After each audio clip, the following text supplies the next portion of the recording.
What does that say about Max? Dagdag ba to sa legendary career niya na naman? Parang niya nagawa to bigla. Several factors, yung change ng management ng Red Bull. Siguro nag-stabilize yung leadership. And then after that, mas naging stable na yung management. Nag-trickle down na yung stability, di ba? Sa mga dapat nilang gawin, sa setup, sa mga mechanics, technical stuff, and all of those things. So ngayon, nagre-reflect siya sa mga result. Kasi ang nangyayari dati sa mga races, magkaiba yung setup ni Max tsaka ni Tsunoda.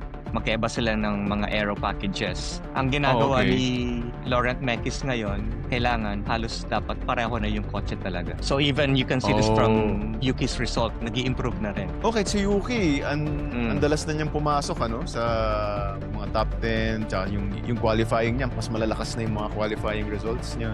Sa Vegas, di ba? Street circuit. Red Bull specialty na naman yan. And after Tapos that, Qatar, and then Abu Dhabi, correct? Vegas, Qatar, Abu Dhabi. Ganda na F1. Galing. So sa mga fans dyan ngayon, magpupuyat tayong lahat. Oo.